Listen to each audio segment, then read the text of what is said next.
Eight is own. आज रविवार का दिन है और रविवार के दिन में हम थोड़ा सा रिलैक्स होके एक दूसरे से अपनी भावना को शेयर करते। तो आज आदरणीय चित्रा दीदी जी आपको आपको हेल्थ के बारे में बताने जा रही। हेल्थ क्या है? वैसा तो एक बच्चे को कहते कि एक मेडिकल कॉलेज में पढ़ने वाले बच्चे को पूछा गया था कि what is the definition of patient, patient की डेफिनेशन क्या है?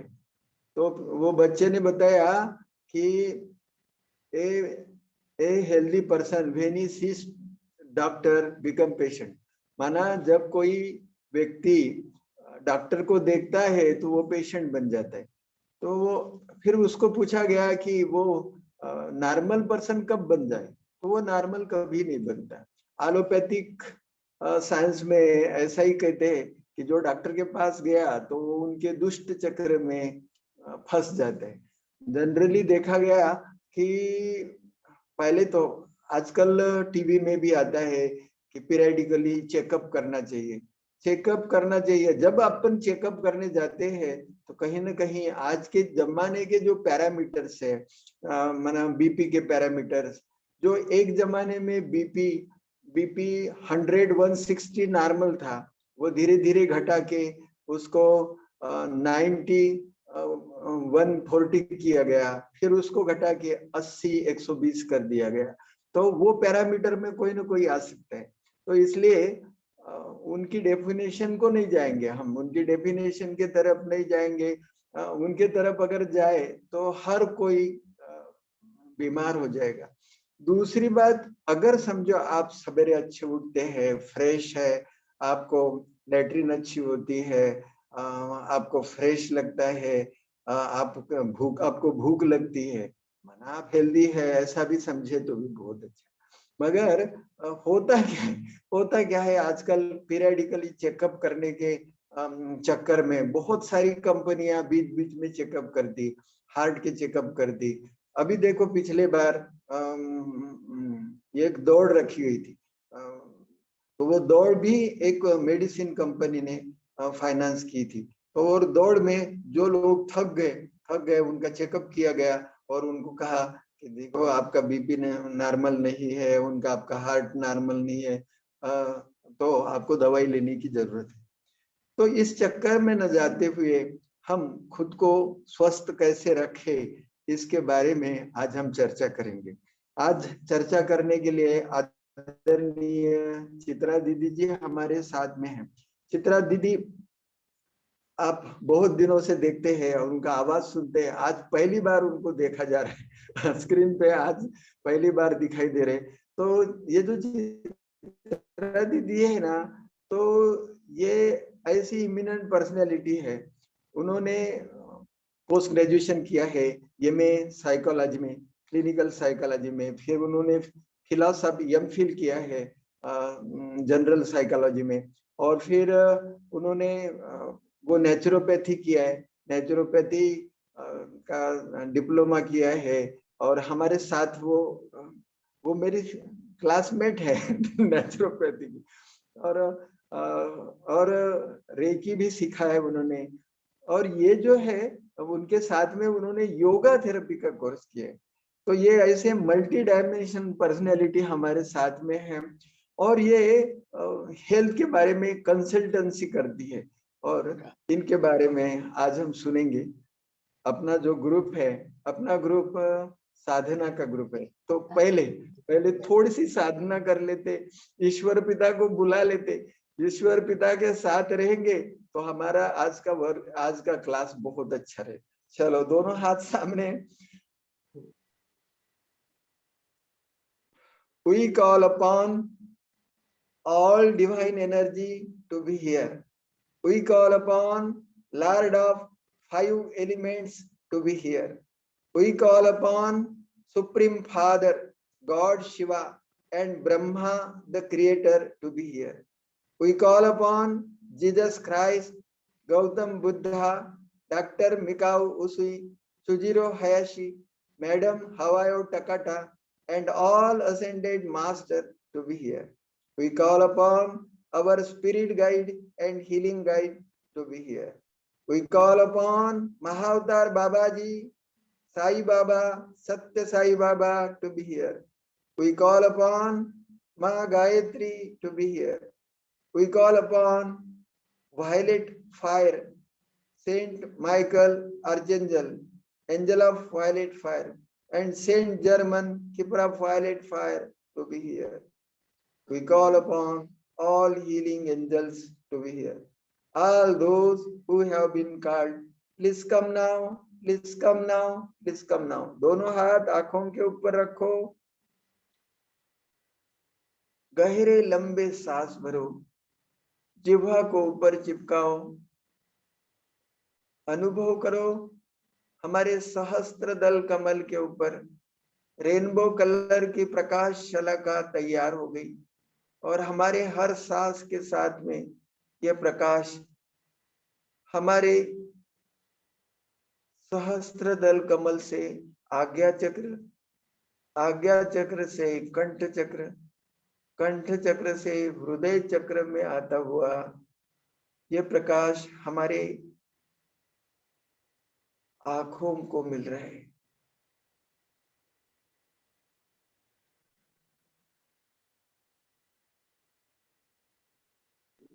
अनुभव करे मुझे दिव्य दृष्टि मिल गई है।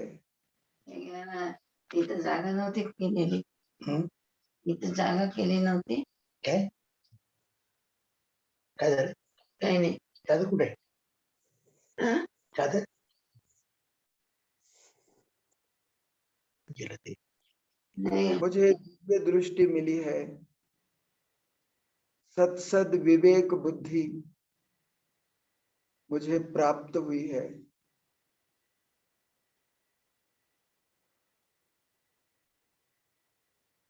मेरा आज्ञा चक्र पूर्णतः खुल गया है।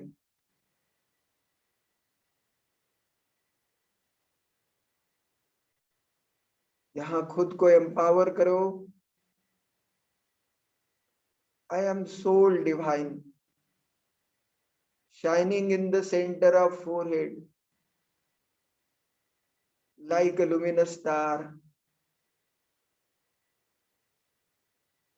I am most competent, most confident, highly energetic, most intellectual.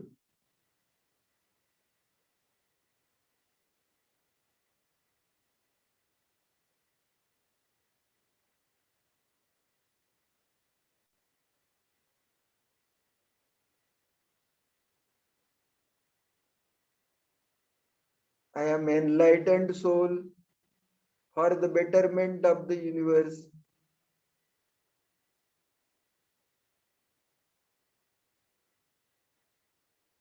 I descended here.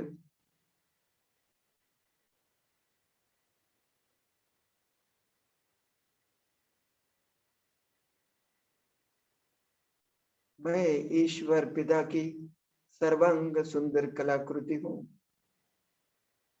ईश्वर पिता ने सारी कायनात को शुद्ध पवित्र बनाने के लिए मुझे इस संसार में भेजा है।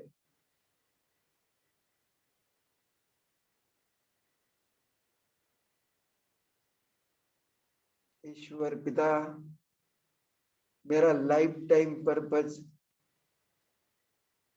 पूर्ण करने के लिए हर पल हर घड़ी मदद कर रहा है। चोकुरे चुकुरे चुकुरे चुकुरे सेहेकी सेहेकी सेहेकी झोनर झोनर झोनर चुकुरे चुकुरे चुकुरे। दोनों हाथ टेम्पल्स पे लाए, कनपटी पे।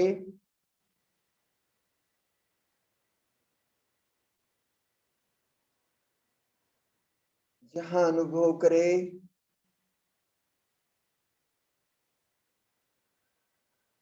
ईश्वरीय प्रकाश मेरे ब्रेन की हर कोशिका को मिल रहा है।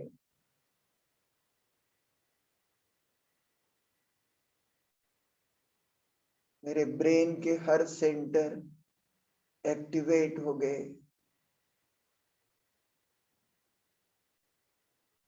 मेरे ब्रेन के चारों lobe, frontal lobe, parietal lobe, occipital lobe, temporal lobe activate हो गया। मेरा मेमोरी पावर बढ़ गया, कंसंट्रेशन पावर बढ़ गया, मेरी आकलन शक्ति, कंसेप्शन रेट बढ़ गया। एक बार देखा हुआ, एक बार सुना हुआ, एक बार पढ़ा हुआ, एक बार लिखा हुआ मुझे जैसे कि वैसे याद हो रहा है। मैं एक पाठी हो गया।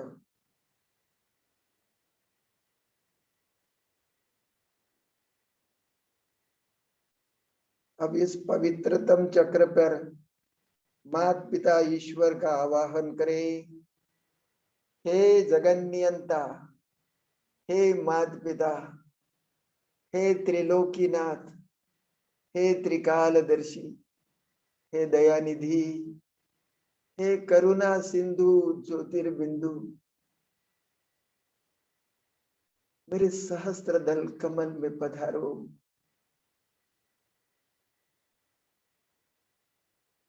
हे प्राणेश्वर, आओ मेरे पास।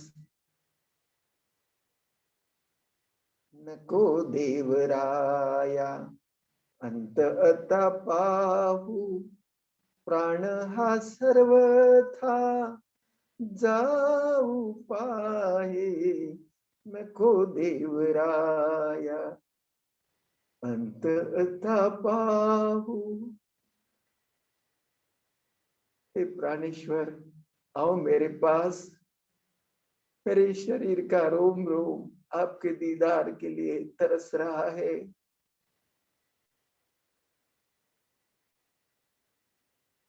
हमारी पुकार सुनकर वो ब्रह्मांड नायक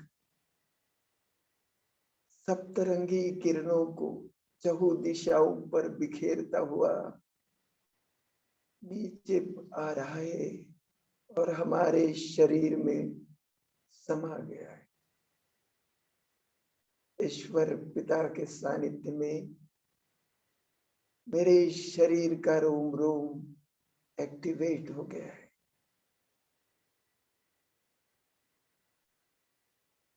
मेरी बुद्धि सालिम स्वच्छ हो गई।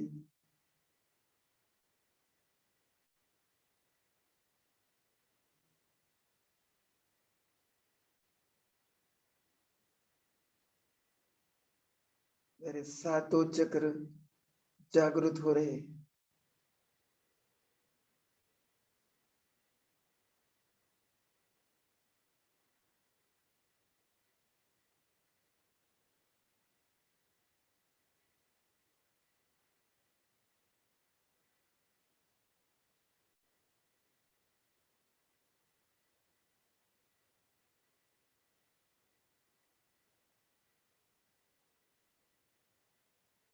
ईश्वर पिता को सदा साथ रखना। थोड़ा कान को अच्छी तरह, कान के ऊपर हाथ रखो, अच्छी तरह रब करो।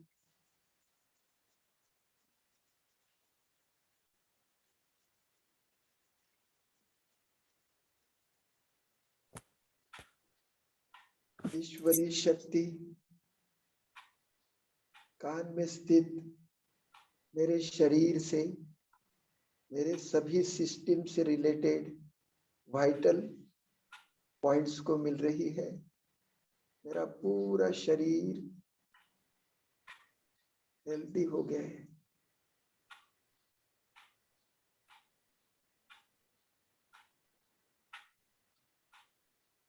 अब साधना जारी रखना। मैं चित्रा दीदी को रिक्वेस्ट करता हूं कि वो अपना वक्तव्य सभी के सामने रखे। हेल्थ क्या है, हेल्थ के सभी पहलू चित्रा दीदी अच्छी तरह से आप सभी के सामने रखेंगी। आज का कार्यक्रम अगर समझो आप ईमानदारी से देखते हैं तो आप सही माने में पूर्णतः हेल्दी हो सकेंगे। आइए चित्रा दीदी। गुड मॉर्निंग सबको एंड ओम शांति। Good morning. ओम शांति। गुड मॉर्निंग, ओम शांति। ओम शांति। हम आज का सेशन स्टार्ट करते हैं। उसके पहले मुझे आप सभी को बहुत बहुत धन्यवाद बोलना है कि आप लोग इतने रेगुलर ये रेकी सेशन कर रहे हैं। इसलिए हमारे 120 से भी दिन हो गए और हम रेगुलर रोज ही हम ये रेकी का सेशंस कर रहे हैं। उसके लिए सब आपका एफर्ट्स, आपकी कंटिन्यूटी के लिए मैं बहुत बहुत थैंक यू बोलती हूँ आप सभी को। और दूसरा नरेश काका को भी मैं बहुत थैंक यू बोलती हूँ कि आप काका आपने मुझे ये अपॉर्चुनिटी दी। उमेश दादा और विद्या ताई को भी बहुत थैंक यू। तो चलो हम स्टार्ट करते हैं हमारा। थैंक यू ताई। अभी जैसे कि काका ने बताया है कि मैं एक मेरा नाम चित्रा कडू है और मैं एक enrich my health holistic health centre run कर रही हूँ 2014 से। उसके साथ में अभी बैंगलोर में एक रिसर्च इंस्टीट्यूट है, वहाँ पे एज अ रिसर्च स्टाफ करके भी काम कर रही हूँ। तो जैसे आप लोगों को पता है, नेक्स्ट स्लाइड।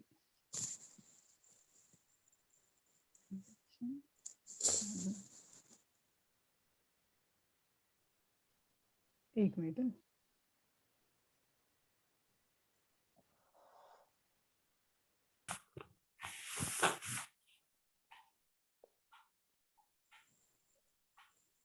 हाँ, जैसे हमारा टॉपिक है होलिस्टिक स्वास्थ्य क्या है और होलिस्टिक स्वास्थ्य दृष्टिकोण की मदद से हम अपनी सभी समस्याओं का हम उससे कैसे छुटकारा पा सकते हैं। तो ये जो टॉपिक मैंने डिसाइड किया उसके पीछे एक दो रीजंस थे। मैंने बहुत थोड़ा सा सोचा इस पे कि कौन सा ऐसा टॉपिक हो सकता है जिससे मेरी जो फैमिली अभी यहाँ पे बनी है उन लोगों को उसका फायदा हो। तो इसलिए वो एक मेरा इंटेंशन था कि हम यहाँ पे सभी लोग जुड़े हैं। एक हमें एक गुड लाइफ चाहिए, हेल्दी लाइफ चाहिए और हैप्पी लाइफ चाहिए। तो उसके लिए सबका जो कनेक्टेड टॉपिक होगा वो हेल्थ होगा। इसीलिए मैंने सोचा कि चलो मैं हेल्थ के ऊपर ही मैं मेरा आज का प्रेजेंटेशन करती हूँ। दूसरा है, मैं हमेशा स्वामी विवेकानंद और रामकृष्ण परमहंस उनकी स्टोरीज पढ़ती आई हूँ। तो उनका जैसे बोलना है कि नॉलेज, किसी भी चीज को अगर हमें प्रॉब्लम का सॉल्यूशन चाहिए तो हमें उसका नॉलेज होना और उसका एक्सपीरियंस होना बहुत जरूरी रहता है। तो इसीलिए सोचा कि अगर हम हेल्थ पे टॉपिक लेते हैं तो हमारी टीम उसका नॉलेज गेन कर पाएगी और जैसे जैसे वो इम्प्लीमेंट कर पाएगी जो भी कंसेप्ट हम आगे पढ़ने वाले हैं, तो उससे क्या होगा कि हमें ही खुद समझ में आ जाएगा कि अपने प्रॉब्लम का सॉल्यूशन क्या है। और तीसरा है कि हम यहाँ पे रोज जुड़ते हैं क्योंकि हमें रेकी सेशन करना है। उसका भी इंटेंशन वही है कि हमें हेल्दी लाइफ चाहिए। तो जब हम रेकी सेशन कर रहे हैं तो काका हमें जितने सिस्टमैटिकली ओवरऑल हेल्थ पे हमें गाइडेंस देते हैं और हमारी ओवरऑल हेल्थ कैसे इंप्रूव हुए इसके लिए हमें वो रेकी सिखाते हैं। तो ये भी मेरा उद्देश्य था कि अगर हमें हेल्थ के अलग अलग जो डायमेंशन है वो अगर हमें समझ पाए तो हम क्या कर सकते हैं, नॉट ओनली फिजिकल हेल्थ पर बाकी डायमेंशन पे भी हम अच्छे से खुद का हेल्थ समझ पाएंगे और रेकी साधना से हम वो सब डायमेंशन भी अच्छे से इम्प्रूव कर पाएंगे। तो चलो अब जैसे प्रेजेंटेशन हम स्टार्ट करेंगे तो इस सेशन में हम एक्चुअल में पढ़ने क्या वाले हैं या फिर सीखने क्या वाले हैं। तो पहला है कि एग्जैक्ट होलिस्टिक स्वास्थ्य क्या रहता है वो हम समझ लेंगे। अपनी बॉडी माइंड सोल कैसे कनेक्टेड है वो साइंटिफिकली थोड़ा सा समझ लेंगे। तीसरा है WHO means world health organization ने हेल्थ पे डेफिनेशन बनाई। मीन्स मेडिकल साइंस में वो वर्ल्ड हेल्थ ऑर्गेनाइजेशन मेडिकल सभी रिसर्च एक्टिविटी सभी वो फॉर्म करते हैं।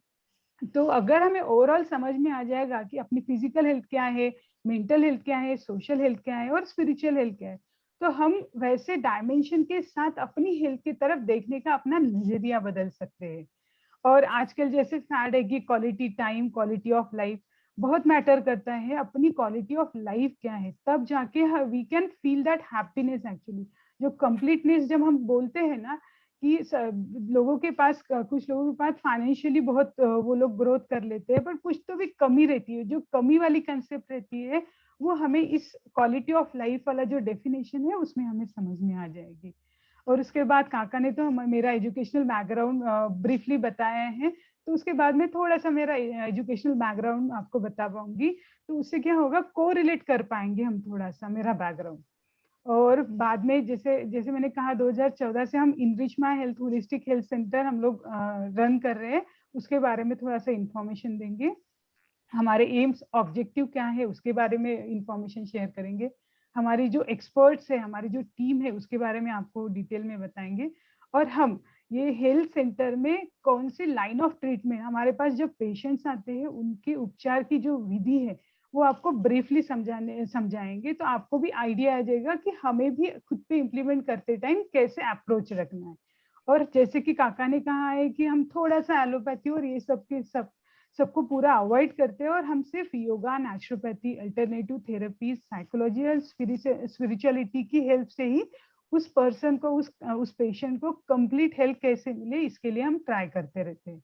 और लास्ट में हम देखेंगे कि एक केस स्टडी लेते हैं, मीन्स एक एग्जांपल लेते हैं एक पेशेंट का, तो आपको भी वो बहुत ही क्लियरली समझ में आ जाएगा कि हमें अपनी हेल्थ की तरफ कैसे अप्रोच रखना है।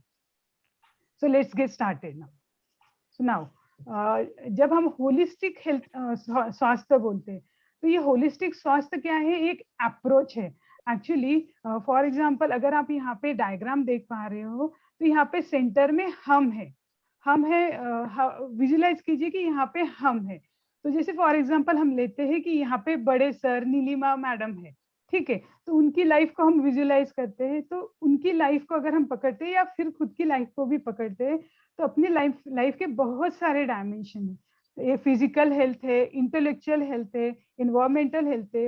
इसमें कैसे होता है मैं आपको एक्सप्लेन करती हूँ। फिजिकल हेल्थ मीन्स जैसे हमारी बॉडी है, ये सब चीज हेल्दी अगर रहती है तो हम बोलते हैं कि फिजिकल हेल्थ अपने पास है। उसके बाद है अपनी इंटेलेक्चुअल हेल्थ। इंटेलेक्चुअल हेल्थ बहुत ही मैटर करती है। बहुत सारे लोग ऐसे रहते हैं जिनको क्रिएटिविटी पसंद है, उनकी मेमोरी बहुत शार्प रहती है, उनको जैसे काका बोलते हैं कि एक बार पढ़ा तो वो एकदम याद रहेगा। तो कुछ लोगों की वो भी डिजायर रहती है, और सभी लोगों की वो डिजायर रहती है, थोड़ा बहुत कम ज्यादा लोग रहते हैं, बस इतना ही है। तो इंटेलेक्चुअल वेलनेस अगर रहता है अपने लाइफ में, तो उसका भी एक सेटिस्फैक्शन लेवल अलग रहता है। अभी थर्ड देखते हैं इन्वायरमेंटल वेलनेस। इन्वायरमेंटल वेलनेस में क्या है, हमें हमेशा ऑक्सीजनेटेड अगर एयर मिलता है तो we can feel that healthiness. तो इन्वायरमेंटल वेलनेस भी उतना ही इम्पोर्टेंट है एक्चुअली। अभी रहा फाइनेंशियल वेलनेस। सो ऐसी फाइनेंशियल, काका जैसे बोलते हैं कि फाइनेंस भी एक एनर्जी है, उसका भी यूटिलाइजेशन प्रॉपर चैनलाइज होना बहुत जरूरी रहता है। तो फाइनेंशियल वेलनेस अगर अपने पास रहता है तो हम मेंटली स्टेबल रहते हैं, और जैसे ही फाइनेंशियली हमें फ्रीडम मिलता है तो हम खुद के लिए तो करते ही है, पर दूसरों के लिए भी कुछ अच्छा करने का सोचते हैं। तो फाइनेंशियल वेलनेस वो भी बैलेंस होना बहुत जरूरी रहता है। उसके बाद है ऑक्यूपेशनल वेलनेस। तो जैसे हर एक की एक पर्सनल सेटिस्फेक्शन रहती है, उन लोगों को कुछ करियर बनाना रहता है, कुछ भी, नॉट ओनली करियर पर लाइफ में कुछ तो भी करना है जो उससे हम अर्न कर पाए। तो वो भी अगर ऑक्यूपेशनल वेलनेस अपने लाइफ में रहता है तो लाइक वो बोलते हैं ना, वो एक अलग प्रकार का सेटिस्फेक्शन मिलता है, कुछ परसेंट ऑफ सेटिस्फेक्शन में वो इंक्रीज कर लेता है। उसके बाद है social wellness. As we all are social animals.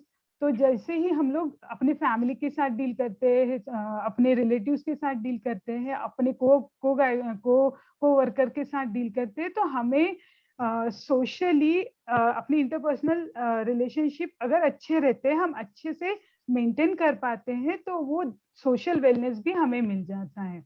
उसके बाद है स्पिरिचुअल वेलनेस। इमोशनल वेलनेस पहले लेते हैं। इमोशनल वेलनेस, अगर हम अपने इमोशंस को, अपने थॉट्स को अच्छे से कोप अप कर पाते हैं, तो वो भी इमोशनल वेलनेस हमारी लाइफ में बहुत बहुत ही इंपॉर्टेंट रोल प्ले करता है। तो ये सब के बाद जब हम स्पिरिचुअल वेलनेस की तरफ आते हैं, तो स्पिरिचुअल वेलनेस क्या है, अपने होने का एहसास, वो जो शक्ति है, वो जो यूनिवर्सल आई है, उसका अपने अंदर का जो एग्जिस्टेंस है, वो अगर हमें फील हो पाए तो अपनी अपनी लाइफ ये पीसफुल रह सकती है। तो वो वेलनेस भी हमारे लाइफ में बहुत ही ज्यादा इम्पोर्टेंट है।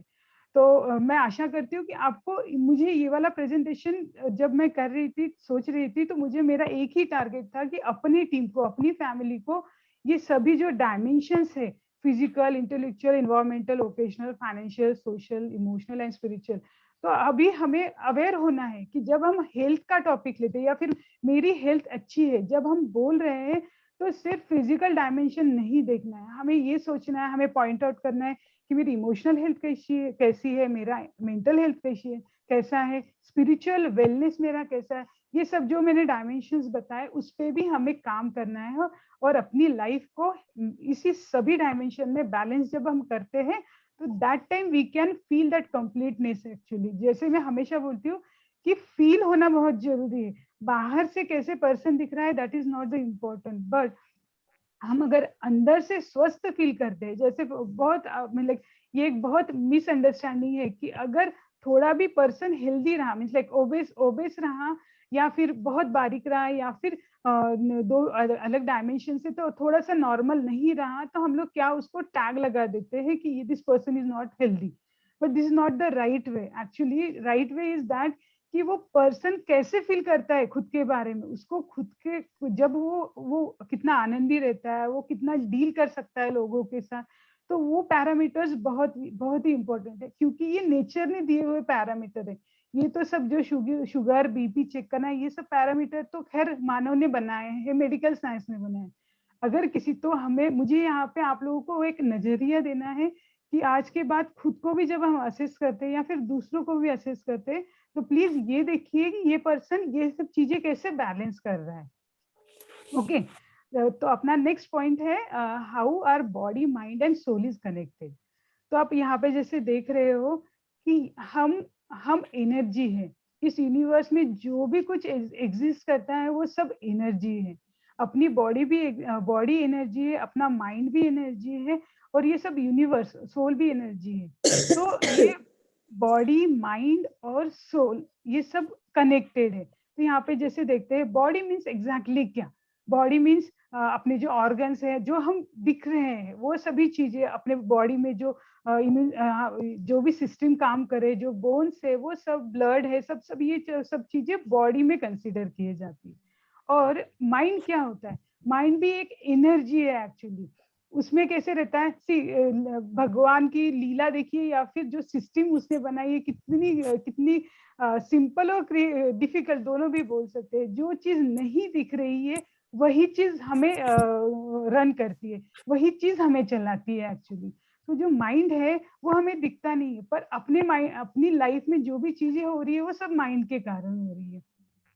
एग्जैक्टली माइंड क्या होता है, वो एक एनर्जी लेवल है, ठीक है। उसमें अपने थॉट्स आते हैं, अपने फीलिंग्स आते हैं, जो हम लोग बिलीव रखते हैं किसी चीज पे, अपने जो भी एटीट्यूड्स रहते हैं, जो हमारे इमोशंस है। लाइक फॉर एग्जांपल हम कभी कभी डरते हैं, कभी कभी हम खुश होते हैं, हम कभी कभी इमोशनली सैड हो जाते हैं, तो ये सब चीजें माइंड में आती है। हम लोग थिंकिंग करते हैं, रीजनिंग करते हैं, डिसीजन लेते हैं किसी चीज का, हम चॉइस करते हैं किसी चीज के लिए, तो ये सब पैरामीटर्स वो माइंड में आ जाते हैं। और उसके बाद है अपना सोल।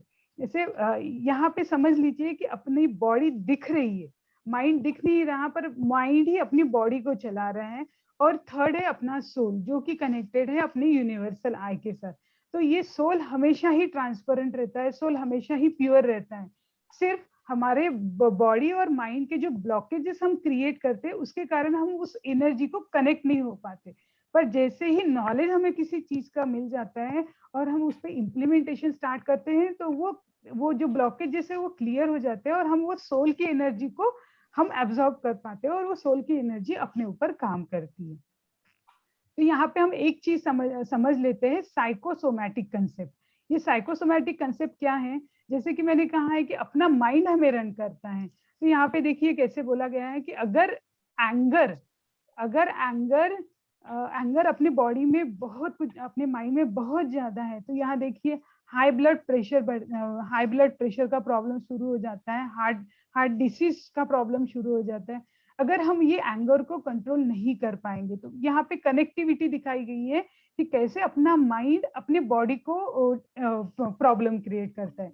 जैसे यहाँ पे भी दिखा है कि रिप्रेस्ड एंगर जो रहता है, अगर वो हम अपना एंगर दबाते हैं बहुत ज्यादा तो हमें टेंशन, हेडेक स्टार्ट हो जाता है, माइग्रेन स्टार्ट हो जाता है, क्रॉनिक बैक पेन स्टार्ट हो जाते हैं। और इस फर्स्ट वाले इसमें भी उन्होंने दिखाया है कि माइंड बॉडी कनेक्शन सभी चीजें, आप एक बात आंखें बंद करके समझ लीजिए कि हमारे लाइफ में जो भी चीजें हो रही है वो हमारा माइंड क्रिएट कर रहा है। क्वांटम फिजिक्स में भी यही कहा गया है कि माइंड ही ये अपनी लाइफ क्रिएट कर रही है, माइंड ही अपने लाइफ में जो भी इंसिडेंट्स होते हैं अच्छे बुरे दोनों, अपने विचार, अपने फीलिंग्स, यही उस चीज के लिए रीजन रहता है। तो ठीक है, यहाँ पे प्लीज आप लोग एक बात अच्छे से समझ लीजिए, मीन्स लाइक बहुत ही इंपॉर्टेंट है। अगर हम हेल्थ कंपोनेंट पे जब हम काम करते हैं तो जैसा अपना माइंड, जैसे अपने थॉट्स, जैसी अपनी फीलिंग, वैसे वैसे इंसिडेंट्स, जैसे वैसे अपने लाइफ में हमें एक्सपीरियंस आने वाले हैं। तो हमें हमें टारगेट करना है अपने माइंड को, सबसे ज्यादा टारगेट करना है अपने माइंड को, तब जाके हमें अपनी फिजिकल हेल्थ और बाकी जो भी डोमेन हमने एक्सप्लेन किए हैं वो हमें इजीली मिल सकते हैं। So now we'll go to our definition. So WHO ने health की definition दी है, health is a dynamic state of complete physical, mental, spiritual and social well-being and not merely the absence of disease or infirmity. Means अगर कोई person अगर ऐसे बोल रहा है कि मुझे फिजिकली कुछ भी प्रॉब्लम नहीं है, सो आई एम कम्प्लीटली हेल्दी, पर वो थोड़ा सा गलत हो जाएगा। हमें फिजिकल डायमेंशन भी देखना है, उसके साथ वो मेंटली कितना स्ट्रांग है, स्पिरिचुअली कितना कनेक्टेड है, सोशली कितना वेल बीइंग है, ये सब भी हमें देखना पड़ेगा। तो एग्जैक्टली फिर अभी हमारे दिमाग में ये पॉइंट आता होगा कि एग्जैक्टली क्या होता है, ये मेंटल वेलबींग क्या है, स्पिरिचुअल वेलबींग क्या है। तो हम थोड़ा सा इसमें आगे देखते हैं। तो सिंपल लैंग्वेज में हमें समझना है फिजिकल हेल्थ मीन्स क्या। फिजिकल हेल्थ ये एक स्टेट है एक्चुअली।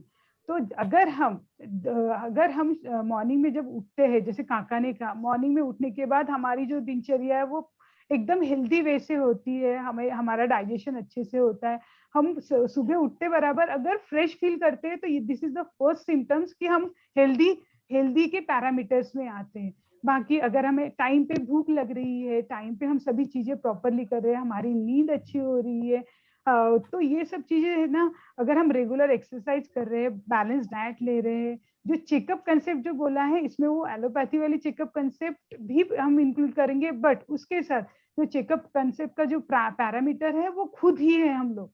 हमें ही समझना है कि हमारी दिनचर्या कितने अच्छे से जा रही है। अगर मॉर्निंग से लेकर रात तक अगर हम अपनी एनर्जी लेवल मेंटेन कर पा रहे, कितने भी एक्टिविटी हम कर ले उसके बाद भी हम हर एक्टिविटी में उतना खुश रह पा रहे हैं और रात तक वो एनर्जी अगर बैलेंस हो पा रही है, तो we can say that I am physically healthy. और उसके बाद नेक्स्ट देखते हैं मेंटल हेल्थ। सेम कंसेप्ट यहाँ पे भी आता है। मेंटल हेल्थ में क्या होता है कि दिन भर में हम बहुत सारे काम करते हैं, बहुत सारे लोगों के साथ डील करते हैं, बहुत अप्स एंड डाउन्स होते हैं। कभी एंगर होगा, कभी फियर होगा, कभी हम थोड़ा सा सैड फील करेंगे, बहुत कभी खुश फील करेंगे। तो ये जो सभी अप्स एंड डाउन्स होते हैं अपने इमोशंस में, तो अगर एंगर आ रहा है तो वो एंगर हम खुद का एंगर बैलेंस कर पाए, वो ओवरकम अगर कर पाते हैं और फिर से इमीडिएटली हम खुशी के वो लेवल पे आ जाते हैं। See it's bound to be कि ये सब इमोशंस आने जाने वाले हैं दिन भर में, पर हम खुद को अगर ये मैनेज कर पाते हैं और खुद को बैलेंस कर पाते हैं तो हम बोल सकते हैं कि हम मेंटली हेल्दी है। उसके बाद है सोशल हेल्थ।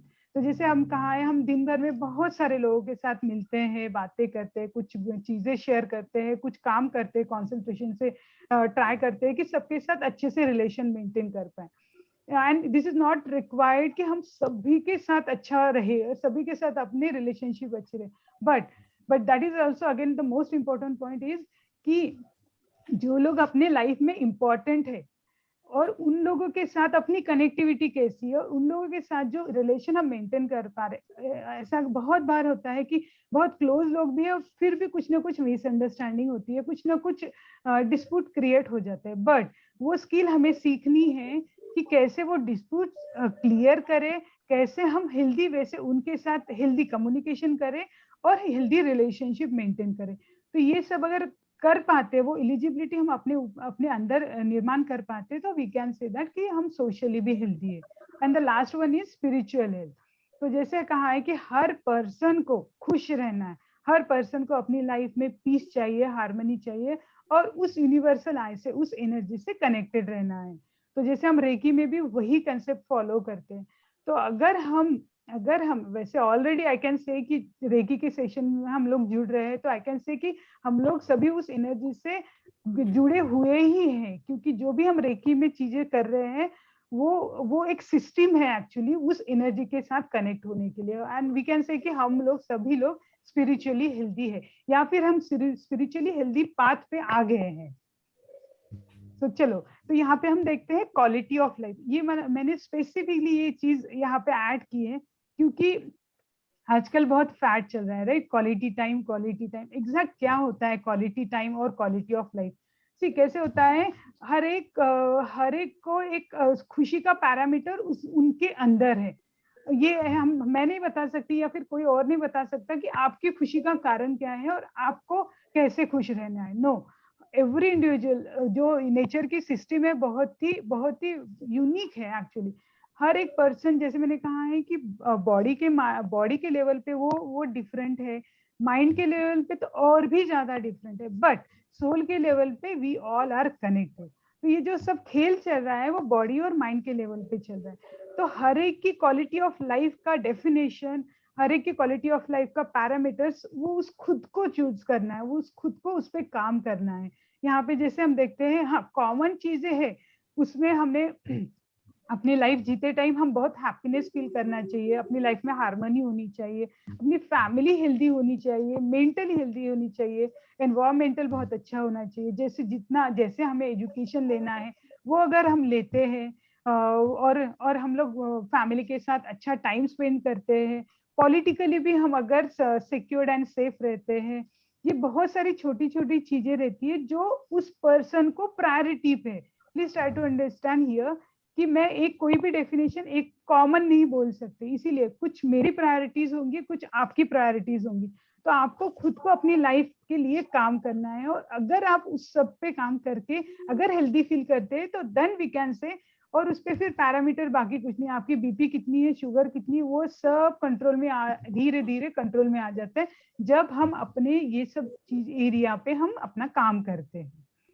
तो जैसे अभी थोड़ा सा मैं अपना एजुकेशनल बैकग्राउंड आपके साथ शेयर करना चाहूंगी, क्योंकि काका ने जैसे बोला है, एक्चुअली मुझे यहाँ पे ऐसे बताना है कि एक्चुअली जब बचपन से ही मेरा थोड़ा ऑब्जर्वेशन थोड़ा सा स्ट्रांग रहा, मुझे ऑब्जर्वेशन कोई भी चीज ऑब्जर्व करने में ज्यादा इंटरेस्ट आता था। हर एक की इंटरेस्ट ऑफ एरिया अलग रहता है।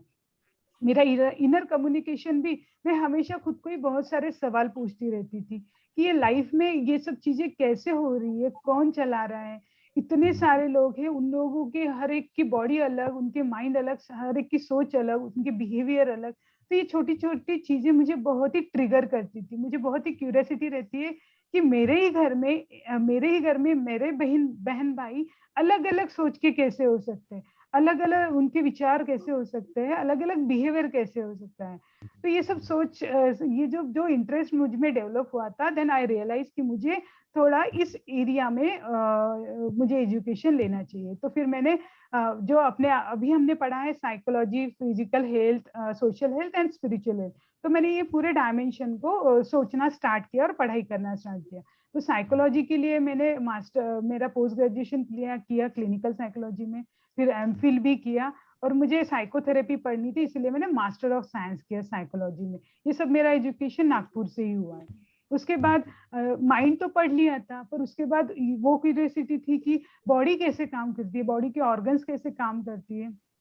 तो इसके लिए फिर मैंने क्या किया, सर्टिफिकेट और डिप्लोमा कोर्स किया योगा नेचुरोपैथी में। एक योग विद्याधाम नासिक से भी किया है, और नागपुर आयुर्वेदिक कॉलेज जो है वहां से भी किया, और एक कोर्स किया जिसमें रिसर्च रिलेटेड था। तो इन तीनों कोर्स में मुझे तो बहुत सारा नॉलेज मैं गेन कर पाई कि अपनी बॉडी कैसे काम करती है, अपनी बॉडी के सभी ऑर्गन्स कैसे काम करते हैं, and how they are connected with your psychological health.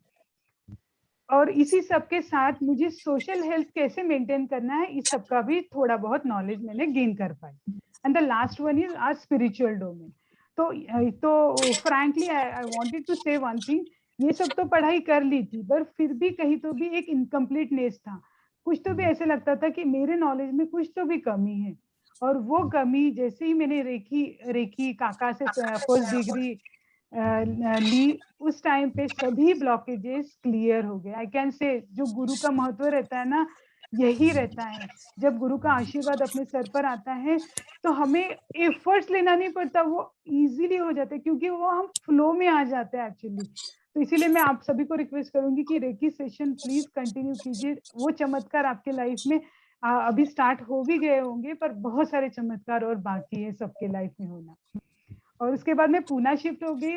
Recce का तो मैं ध्यान हमेशा करती थी। उसके बाद मैंने पूना में महाआसमानी कोर्स, शायद से आप सब बहुत सारे लोग इसमें अवेयर होंगे, हैप्पी थॉट्स तेज ज्ञान फाउंडेशन है। तो उनके भी मैंने महाआसमानी कोर्स दो बार मैंने वो महाआसमानी कोर्स किया, और उनके पूरे पूरे श्रवण पढ़ती हूँ, सरशी के पूरे बुक्स में ज्यादा से ज्यादा मैं बुक्स पढ़ने का ट्राई करती हूँ। आई कैन से कि बहुत ही अच्छी ऑर्गेनाइजेशन है स्पिरिचुअलिटी में। अगर हमको लॉजिकली चीजें समझिए, सी स्पिरिचुअलिटी में लॉजिकल का कुछ काम नहीं रहता है, नो दैट, बट फिर भी जैसे हम नॉर्मल लोग रहते हैं, हमारे बहुत थॉट्स रहते हैं, ये क्यों हुआ, वो क्यों हुआ, ये ऐसे काम क्यों करता है, बहुत सारे लॉजिकल चीज रहती है। अगर वो सबका समाधान अगर आपको चाहिए पढ़कर सेशन समझकर, तो I would always suggest please Tej Gyan foundation के सभी बुक्स पढ़िए, वो ज्वाइन कीजिए। बहुत ही अच्छा रिजल्ट है, बहुत ही नॉलेजेबल, लाइक हमें बहुत नॉलेज यहाँ से मिलता है। उसके बाद मैंने मेडिटेशन कोर्सेज किए, भगवत गीता का कोर्स किया ऑनलाइन, और उसके बाद मैंने सेल्फ इंक्वायरी टेक्निक्स की ट्रेनिंग ली तमिलनाडु से, तिरुअन्नामलाई, वहाँ पे रमना महर्षि का आश्रम है, वहां से मैंने थोड़ा वहां पे जाके कुछ दिन स्पेंड करके मैंने वहां से भी ये सेल्फ इंक्वायरी की टेक्निक समझ ली। और लास्ट में मेरा पीएचडी का थीसिस भी मैंने फिर स्पिरिचुअलिटी में मैं ज्यादा इंटरेस्टेड थी, इसीलिए मैंने सेल्फ इंक्वायरी टेक्निक पे अपना पीएचडी का पढ़ाई स्टार्ट की।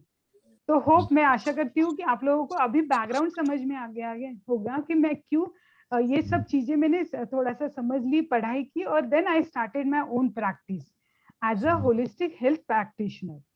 तो चलो अभी मैं थोड़ा सा ब्रीफली आपको समझाती हूँ कि ये enrich my health holistic health centre क्यों स्टार्ट किया, ये क्या है एग्जैक्टली। तो जैसे कि मैंने कहा, ये सभी कंप्लीट हेल्थ डायमेंशन पे हमने पढ़ाई स्टार्ट की, मेरी टीम ने भी पढ़ाई स्टार्ट की, और देन वी डिसाइडेड कि एक ऐसा प्लेटफॉर्म तैयार किया जाए जिसपे अपनी बॉडी माइंड सोल का कंप्लीट असेसमेंट होने के बाद किसी को हम अच्छी कंप्लीट हेल्थ दे पाए, उसकी लाइफ की क्वालिटी बढ़ा पाए, इसके लिए हम ट्राई करेंगे। तो इसलिए हमने ये हेल्थ सेंटर स्टार्ट किया। हमारा एक ही मोटो है, problem is you and solution is you. Swami Vivekananda हमेशा बोलते हैं कि खुद के अंदर झांको, तब जाके ही आपको सब चीजें समझ में आएगी। हर एक जो बोलते हैं ना गांठ, वो ओपन होगी, और हर एक चीज आपको ही आपके प्रॉब्लम्स के सॉल्यूशन क्या है वो समझ में आएगा। तो इसीलिए हमारा मोटो ही ये है कि you have to be realize one thing, you have to be aware about your mind, your body and your spiritual state. और उसके बाद जो हमारा प्लेटफॉर्म हमने शेयर किया, क्रिएट किया है, उसमें हम सभी, जैसे फिजिकल प्रॉब्लम से उसके साइकोलॉजिकल प्रॉब्लम से सोशल स्पिरिचुअल, वो सब का असेसमेंट करते हैं, और फिर उस पर्सन को ट्राई करते हैं कि नॉलेज, प्रॉपर नॉलेज सिस्टमेटिक दे, और उसको खुद की प्रॉब्लम के लिए अवेयर करे, और उसको ही उतना कॉन्फिडेंट फील करवाए कि he is only the person who can find his problem. और जैसे ही वो हो जाता है तो ऑटोमेटिकली उसकी जो क्वालिटी ऑफ लाइफ होती है वो इंक्रीज होना स्टार्ट होता है, उनकी भी लाइफ हैप्पी, हेल्दी और पीसफुल फील करते हैं वो अच्छे रिजल्ट हमें भी दिखते हैं। तो now next is our team. जैसे कि मैंने कहा है, हमारी टीम में योगा थेरेपिस्ट है, नेचुरोपैथ है, योगा साइकोथेरेपिस्ट है, स्पिरिचुअल टीचर्स है। तो मैं उनके बारे में थोड़ा शेयर करना चाहती हूँ। तो नाउ हमारे सबसे लीडर है doctor Naresh Charmude, reiki grand master, holistic health expert and spiritual teacher. वही हमें चलाते हैं, वी कैन से। हर टाइम पे जब भी मैं पेशेंट डील करती हूँ, सबसे पहले मैं काका को फोन कर लेती हूँ कि काका this is the thing, this is the problem, and within a second मुझे उसका सोल्यूशन मिल जाता है। एंड लाइक मेरे ब्लॉकेजेस ओपन हो जाते हैं कि अच्छा now I have to deal with this patient इस टेक्निक से। तो वो जो टेक्निक्स मुझे पढ़ाते हैं वो सब नरेश काका हमें पढ़ाते हैं।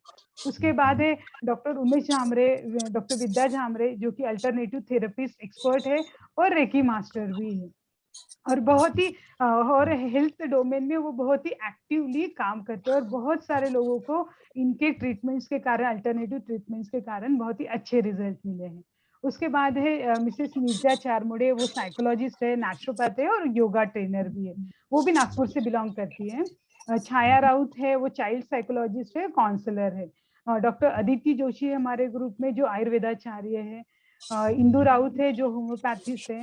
कल्याणी है, जो डाइटिशियन है, और मैं as a holistic health practitioner करके हम सब पूरी टीम हम काम करते हैं।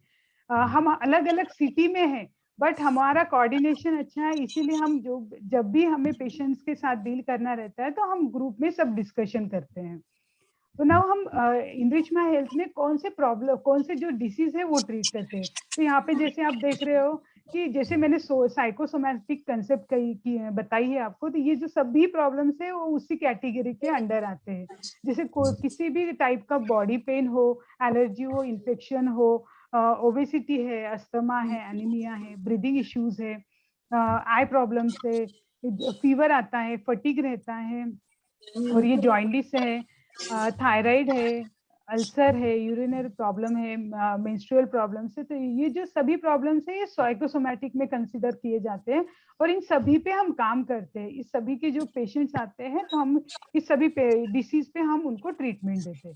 उसके बाद साइकोलॉजिकल प्रॉब्लम्स जो भी है, जैसे एंजाइटी होती है, बहुत लोगों को डिप्रेशन आता है, डिसीजन मेकिंग नहीं कर पाते, फेल्यूर फील करते हैं, गिल्ट रहता है। ये जो साइकोलॉजिकल लेवल पे जितने भी प्रॉब्लम्स है, बहुत सारे लोगों को माइग्रेन होता है, उसका रीजन एक्चुअली साइकोलॉजिकल कुछ फीलिंग्स रहते हैं, तो स्ट्रेस रहता है, अगर स्टूडेंट्स के कुछ प्रॉब्लम रहते हैं, तो ये सब प्रॉब्लम्स हम यहाँ पे डील करते हैं। Now third is social and spiritual problem. बहुत से लोगों को हम सोशल एरिया बहुत निग्लेक्ट करते हैं, but we should not neglect this area because it's most important area. अगर अपने हेल्थी रिलेशनशिप अगर लोगों के साथ रहती है ना, तो मोस्ट ऑफ द इश्यू अपने सॉल्व हो जाते हैं।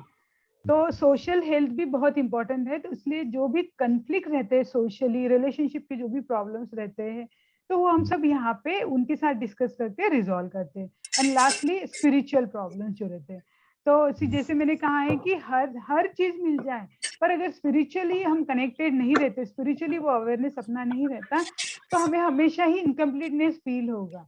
तो इसीलिए अपने बहुत सारे लोगों को अपनी लाइफ की रियलिटी क्या है, मेरा एग्जिस्टेंस क्या है, मैं क्यों इस लाइफ में आई हूँ, बहुत सारे क्वेश्चंस रहते हैं जो कि उनको शांति से जीने नहीं देते। एग्जिस्टेंस ऑफ गॉड के बहुत सारे क्वेश्चंस रहते हैं, तो ये भी हम वहाँ पे सिस्टमैटिक वे से उनको समझाते हैं। तो हम एक्चुअल ट्रीटमेंट क्या करते हैं, जैसे कहा है कि हम मल्टी डायमेंशनल अप्रोच यूज करते हैं। तो इसमें क्या करते हैं हम, फर्स्ट नेचुरोपैथी में हम डाइट थेरेपी देते हैं, मड थेरेपी देते हैं, एक्यूप्रेशर रहता है, एक्यूपंक्चर रहता है, सुजोग थेरेपी रहती है, कलर थेरेपी, मसाज देते हैं, मसाज थेरेपी रहती है। उसमें भी टाइप्स है एक्चुअली, पेशेंट के प्रॉब्लम के हिसाब से हम वो वैसे हम सॉल्यूशंस देते हैं। फास्टिंग थेरेपी रहती है, मैग्नेट थेरेपी रहती है, शिवाम्बू थेरेपी है, और सबसे इम्पोर्टेंट है हाइड्रोथेरेपी। हाइड्रोथेरेपी मीन्स क्या, या वाटर थेरेपी अपना most of the problem resolve करने के लिए बहुत ही इफेक्टिव। उसमें भी हम ऑयल एनीमा है, नॉर्मल एनीमा है, सन बाथ है, तो ये सब नेचुरोपैथी में हम ट्रीटमेंट प्रोवाइड करते हैं। एक्चुअली अभी पैंडेमिक के कारण थोड़ा रिस्ट्रिक्शन आ गया है, बट जनरली हम यही सभी ट्रीटमेंट्स उनको फॉलो करते हैं। जब मैं यहाँ पे बैंगलोर में मैं जब प्रैक्टिस करती थी, हमारा खुद का सेंटर था मेरा यहाँ पे, तो हमारी सभी फैसिलिटी वहाँ पे थी, पर अभी पैंडेमिक के कारण स्टॉप किया है। साइकोलॉजिकल और स्पिरिचुअल क्या क्या थेरेपीज हम देते हैं, एक मिनट। तो साइकोलॉजी थेरेपी में हम बिहेवियरल थेरेपी यूज करते हैं, एक्सेप्टेंस थेरेपी है, फैमिली थेरेपी है, सेल्फ सेंटर थेरेपी, और फिर सिस्टमैटिक थेरेपीज ये सब है। पॉजिटिव सेल्फ टॉक कैसे करना है, आवाज थांबवा। सभी जन अपने को अनम्यूट करे, म्यूट करना है, म्यूट करना है सबको। खुद के सेल्फ के साथ कैसे self positive thought, self talk करना है। आई विल से कि सेल्फ टॉक थेरेपी इतनी ड्रास्टिकली पर्सन की लाइफ को चेंज करती है ना, क्योंकि जैसे ही हम पॉजिटिव सेल्फ टॉक स्टार्ट करते हैं, अपनी फीलिंग चेंज हो जाती है, अपने थॉट्स चेंज हो जाते हैं, और हम अच्छा फील करते हैं। हम इसी सभी टॉपिक पे we have very big actually we can say treasure actually यहाँ पे हम इतने सभी जो टॉपिक्स है हम बिल्कुल अपने फैमिली अभी जो अपना रेकी का सेशन होता है हर एक आपकी डिमांड से भी और हम भी हर एक थेरेपी पे हर एक कंसेप्ट पे हम प्रेजेंटेशन करते जाएंगे और जितना नॉलेज हम एक गेन कर पाएंगे उतनी ही अपनी लाइफ की क्वालिटी बढ़ेगी। तो हम सेल्फ हिप्नोसिस टेक्निक यूज करते हैं, ईएफटी टेक्निक्स है, लिसन थेरेपी है, म्यूजिक थेरेपी है, बहुत सारे क्रिएटिव थेरेपीज हम यहाँ पे इम्प्लीमेंट करते हैं पेशेंट के साथ। Now the last one is spiritual techniques. तो इसमें कैसे रहता है, ऐसी कोई भी चीज जैसे हम बोलते हैं ना समर्पण में कर्म योग है, कर्म योग है, भक्ति योग है, ज्ञान योग है, तो उसी को उसका बेस पकड़ के हम लोग बहुत सारे टेक्निक्स यूज करते हैं। जब अगर एक स्टेज आ जाती है लाइफ में कि हमारे कंट्रोल में कुछ भी नहीं रहता, तो तब हम अगर मैं सिर्फ एग्जांपल दे रही हूँ, तब अगर हम समर्पण टेक्निक का अगर अपने लाइफ में इम्प्लीमेंट करते हैं तो यू विल गेट अ ड्रास्ट, बहुत ही पॉजिटिव एनर्जी हमें मिल जाती है। क्योंकि जैसे हम समर्पण करते हैं हमारे सभी ब्लॉकेजेस हम खाली हो जाते हैं, हम नथिंग स्टेज में पहुंच जाते हैं और हमें वो एनर्जी अपने ऊपर काम करना स्टार्ट कर देती है। योग निद्रा है, रेकी है जो हम रेगुलर कर रहे हैं, और हम उनको साइंटिफिक वे समझाते हैं कि प्रेयर करने से अपने प्रॉब्लम्स कैसे रिजॉल्व हो सकते हैं। हम साइंटिफिकली ब्रीदिंग ऑब्जर्वेशन टेक्निक्स बताते हैं, एरोप्लेन मोड से कैसे खुद के फीलिंग्स ऑब्जर्वेशन को फीलिंग्स और अपने माइंड को बॉडी को कैसे ऑब्जर्व करना है, ये सब चीजें सिस्टमेटिकली समझाते हैं। तो दैट पर्सन वो खुद की लाइफ की तरफ अवेयर हो जाता है और वो स्पिरिचुअली वो उस एनर्जी से इमीडिएटली कनेक्ट होता है और वो अपने प्रॉब्लम्स को कैसे रिजॉल्व करे माइंड के और बॉडी के, उसके लिए वो तैयार हो जाता है। नाउ और योगा में हम सभी टाइप के योगा सिखाते हैं। हम जैसे कि हमारे ग्रुप में 2 से 3 लोग योगा ट्रेनर भी हैं, तो हम लोग पूरे टाइप के जो आसन रहते हैं, प्राणायाम रहते हैं और जो अष्टांग योग है उसके भी जो नियम रहते हैं उसको फॉलो करके हम पेशेंट को कंप्लीट ट्रीटमेंट देने का प्रयास करते हैं। नाउ हमारी मेथड क्या है, हम लोग यहाँ पे देखिए, हम लोग जैसे कि कहा मैंने पीपीएस मेथड हमने एक फॉर्म की है। तो उसमें क्या हम फिजिकल लेवल पे काम करते हैं, सोशल लेवल पे और स्पिरिचुअल लेवल पर। जो हमने पहले जो डायमेंशंस देखे, इंटेलेक्चुअल लेवल, फाइनेंशियल लेवल, तो उसका भी कॉम्बिनेशन इसमें रहता है। पर हमने जो असेसमेंट फॉर्म क्रिएट किया है, हमने एक फॉर्म क्रिएट किया है जो कि 6 to 7 पेजेस का है। उसमें हमने पेशेंट को हम क्या करते हैं, जैसे वो पेशेंट्स आता है उनको हम वो फॉर्म भरवाने के लिए थे और वो भी कंपलसरी है वो अपने हाथ से ही वो फॉर्म लिखे। जैसे ही हमारे इसके पीछे हमारा ऑब्जेक्टिव क्या है कि कोई भी पर्सन अपने प्रॉब्लम्स जब लिखता है एक बार, उसके दिमाग से हर चीज निकलना बहुत जरूरी है। जैसे हम वो फिजिकल प्रॉब्लम्स लिखते हैं, उसके बाद जब हम उनको थोड़ा काउंसलिंग करके उनको बोलते हैं कि साइकोलॉजिकल प्रॉब्लम्स भी आपको उतने ही डिटेल्स में लिखना है। तो जैसे ही वो साइकोलॉजिकल प्रॉब्लम्स लिखना स्टार्ट होता है तो वहीं पे हमारा 60% हमारी ट्रीटमेंट कंप्लीट हो जाती है। Why I am telling you this, जब वो फिजिकल प्रॉब्लम लिखता है उसके बाद वो साइकोलॉजिकल प्रॉब्लम उसके लिखता है, उससे उसका इनर वॉइस ही उसको इंडिकेट करता है कि okay this is the correlation between my physical problem and psychological problem. वो जो हर एक फीलिंग वो लिखता है, हर एक जो प्रॉब्लम लिखता है, वही उसके फिजिकल प्रॉब्लम का रीजन भी होता है, वही उसके प्रॉब्लम का सोल्यूशन भी होता है। तो हम ज्यादा टाइम स्पेंड करते हैं, क्योंकि मुझे पता है एक बार वो पर्सन खुद की लाइफ के बारे में अगर अवेयर हो जाता है, प्रॉब्लम के बारे में अवेयर हो जाता है, तो वो सॉल्यूशन ऑटोमेटिकली वो निकाल पाएगा। और उसके बाद हम लोग ये हेल्थ के जो भी अलग डायमेंशन है उसके बारे में, क्योंकि हर पर्सन हेल्थ बैकग्राउंड से होना पॉसिबल नहीं है। तो अगर कोई इंजीनियर बैकग्राउंड से या फिर कोई दूसरे बैकग्राउंड से है या फिर फार्मर है, जो भी है, अगर उनको हम सिस्टमेटिकली समझाते हैं कि अपनी लाइफ को हेल्दी फील करने हैं, तो हमें ये सभी डोमेन पे काम करना है। एक्चुअल में वो सभी डोमेन तो उनकी लाइफ में ऑलरेडी एग्जिस्ट रहते हैं, सिर्फ उसको हम अवेयर करते हैं। और फिर उसके बाद जैसे ही ये सब हो जाता है तो हमारी टीम क्या करती है, हम सभी टीम लोग मिलके उसका असेसमेंट करते हैं।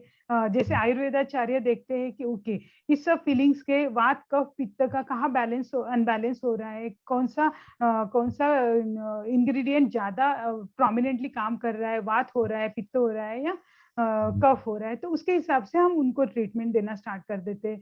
और वैसे ही स्पिरिचुअल टीचर जैसे नरेश काका बताते हैं कि ये this will be the right treatment line, तो वो फॉलो करते हैं। जो होम्योपैथ है वो हमें बताते हैं कि कैसे उसकी साइकोलॉजिकल स्टेट उसके प्रॉब्लम को ट्रिगर कर रही है, और ये सब का हम कॉम्बिनेशन करके हम उनको फिर ये सब ट्रीटमेंट्स देते हैं, योगा, नेचुरोपैथी, साइकोलॉजी और काउंसलिंग और स्पिरिचुअल टेक्निक्स। और फिर जैसे साइकोलॉजी में कहा है और यूनिवर्स में भी ये फैक्ट है कि किसी चीज का अगर हमें हैबिट करना है, किसी प्रॉब्लम है, फॉर एग्जांपल एक प्रॉब्लम है और उसको रिजॉल्व करने के लिए उसको हेल्दी लाइफस्टाइल हमें फॉलो करनी है, तो 21 दिन तक हमें वो टेक्निक या फिर जो भी लाइफस्टाइल है वो हमें फॉलो करनी रहती है, तब जाके वो अपने माइंड एक्सेप्ट करता है। तो हम जनरली 21 दिन, और अगर प्रॉब्लम बहुत क्रॉनिक है तो हम वो 90 डेज लेते हैं, और 90 डेज तक हम उनके साथ फॉलो अप करते हैं, उनके साथ सेशंस लेते हैं, उनका कॉन्फिडेंस बिल्ड बूस्ट करने का ट्राई करते हैं, उनके प्रॉब्लम्स का जो रीजन है उनको हमेशा अवेयर करते रहते हैं, और कैसे वो रिजॉल्व करें इसके लिए हम फॉलो अप लेते हैं। तो ये हमारी complete actually treatment of line of treatment है। तो हमारा एक मुझे पता है कि हम सभी टाइप के पॉपुलेशन को कवर नहीं कर पाएंगे, बट व्हाट आई रियलाइज कि आज के जमाने में या फिर आज की जो कंडीशन है एलोपैथी और ये सब जो भी अपनी लाइफ में सराउंडिंग में चल रहा है, तो आज बहुत ही जरूरी है कि ये वाला जो कंसेप्ट है वो सभी लोगों ने फॉलो करना है। क्योंकि कितना हम जैसे हम न्यूज देखते हैं, हम सब जो चीजें अपने सराउंडिंग में हो रही है वो सब देख रहे हैं, तो हर पर्सन कहीं ना कहीं वो फियर लेके बैठा है कि अब मेरे यहाँ कंट्रोल में कुछ भी नहीं है। पर वही चीज मेरा यही एक मोटो है कि वही चीज हमें सबको एक्सप्लेन करनी है, सबको वो अवेयर करना है कि सभी अपने हाथ में ही है। न्यूज में क्या चल रहा है, सराउंडिंग में क्या चल रहा है, वो सब सेकेंडरी है, पर अपने हाथ में अपने लाइफ का, बोलते हैं ना, वो कंट्रोल अपने लाइफ का अपने हाथ में। वही चीज मुझे सब लोगों को एक्सप्लेन करनी है यहाँ पे। तो हम देखते हैं अभी योगा, नेचुरोपैथी, साइकोलॉजी और स्पिरिचुअलिटी ही क्यों यूज करते हैं। See this is nature. हम जैसे हमने जब हमारा बर्थ हुआ, हम नेचर में आए हैं एक्चुअली, वो यूनिवर्स में हमारा एग्जिस्टेंस है, तो हमें वो यूनिवर्स का ही सुनना पड़ेगा। हम माइंड के लेवल पे जो हमने पैथीज क्रिएट की है उसका सुन के हमारी हेल्थ पे इम्पैक्ट होगा, पर उतना नहीं होगा जो हमें 100% अगर हमें रिजल्ट चाहिए वो हमें नेचर से ही मिल सकता है। नेचर ही हम सब कुछ सिखाती है, कब भूख लग रही है, कब हमें पानी पीना है, ये सब हमें हमारी बॉडी ही तो समझाती है ना।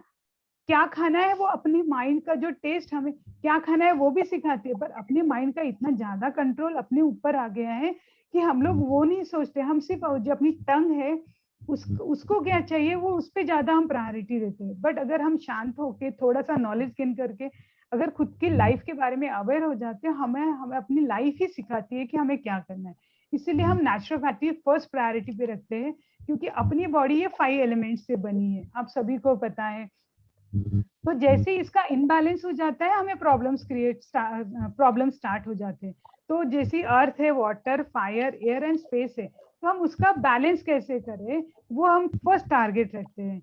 और दूसरा है yoga. Yoga is the complete science actually. वो तो हम सभी डायमेंशन पे, अपने हेल्थ के डायमेंशन पे काम करते हैं, तो हमारा योगा कंपलसरी रहता है।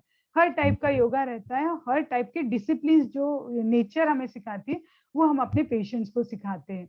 उसके बाद है साइकोलॉजी। जैसे कहा है कि 80% जो भी प्रॉब्लम्स है, जो भी छोटी छोटी प्रॉब्लम्स हमारे लाइफ में हेल्थ में होती है, जैसे डायबिटीज है, स्ट्रेस है, जो भी तो एलर्जी रहता है, बॉडी पेन रहता है, माइग्रेन रहता है, ये सब कंसीडर होता है साइकोसोमेटिक में। तो आप प्लीज ट्राई टू अंडरस्टैंड कि उसका रीजन अपनी साइकोलॉजिकल कंडीशन है, ना कि अपनी बॉडी। अपनी बॉडी को भगवान जैसे अगर हमें ट्रीट करना है तो अपने माइंड को हमें चेंज करना बहुत ही जरूरी है। और लास्ट में आता है स्पिरिचुअलिटी।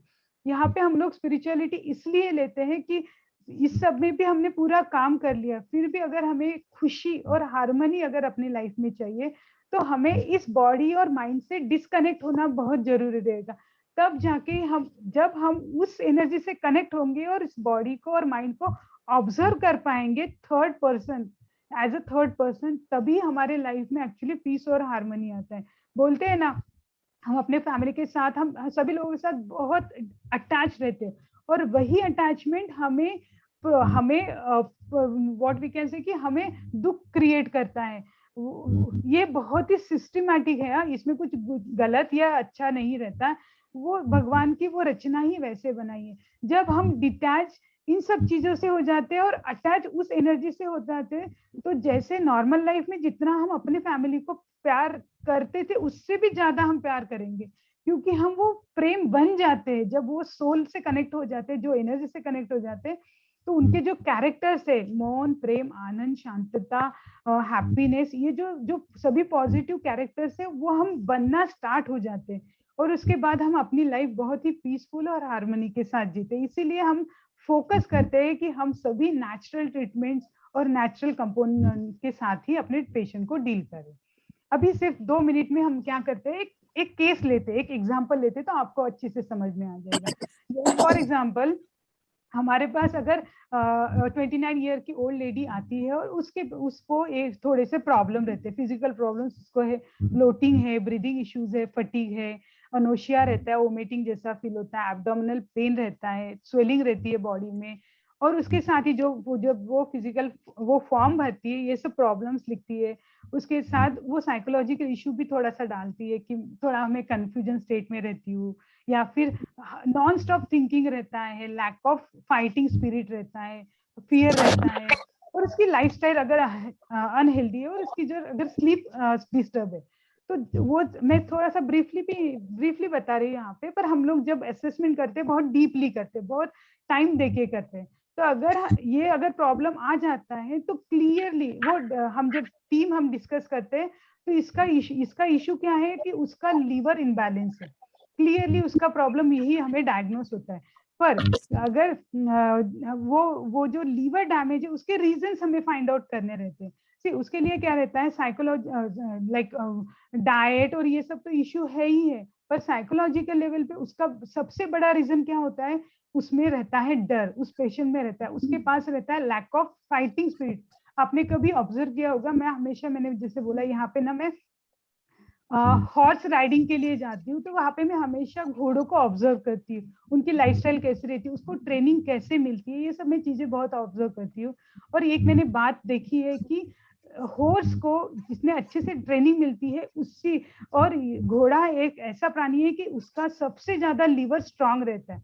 अगर वही लॉजिक हम अपने ह्यूमन बॉडी पे लगाते हैं, जिसका लीवर बहुत स्ट्रांग, वो बहुत ही फाइटिंग स्पिरिट का होता है। इसीलिए घोड़ा है एक ऐसा प्राणी है जिसको हम, हाथी तो है ही, बट घोड़ा है कि जो बहुत ही एक्टिव रहता है। जब भी लड़ाई के लिए अगर जाना है तो घोड़े का ज्यादा यूज करते हैं, और ये भी कहा जाता है अगर घोड़ा स्ट्रांग तो उसका जो उस पे बैठने वाला जो पर्सन है उसको भी उसी स्ट्रांग कैटेगरी में पाया जाता है। तो मैं यहाँ पे, क्योंकि एक्चुअली घोड़े की लीवर बहुत स्ट्रांग रहती है, तो ये मैंने उदाहरण लिया है क्योंकि ये सब हमें नेचर सिखाती है, वो नेचर से हम ऑब्जर्व करते हैं। तो यहाँ पे हम फिर क्या करते हैं, हमें पता चल गया कि ओके उसका डाइट पुअर है, तो उसमें उसको हम प्रॉपर डाइट देते हैं, उसको विटामिन सी फाइबर रिच जो फूड है, और बाकी भी कंपोनेंट हम अच्छे से पढ़ाई करके उसको प्रॉपर डाइट देते हैं। अभी फिर से मैं ये घोड़े का उदाहरण यहाँ पे इसलिए लूंगी क्योंकि नेचर ही हमें सब कुछ सिखाती है। We have to just be sensible about this. तो जब मैंने ट्रेनिंग देखी उसकी, तो देखिएगा वो घोड़े को ना, उसका जो मालिक रहता है या फिर जो भी सर्वेंट रहता है वो हमेशा घिसता रहता है, हाथों से घिसेगा या फिर कपड़े से घिसेगा। तो उससे क्या लॉजिक, वो मैंने थोड़ा सा उस पर स्टडी भी किया। तो द रीजन बिहाइंड दिस, जितना हम बॉडी को मॉलिश करते हैं उतना हमारा लीवर स्ट्रांग बनते जाता है।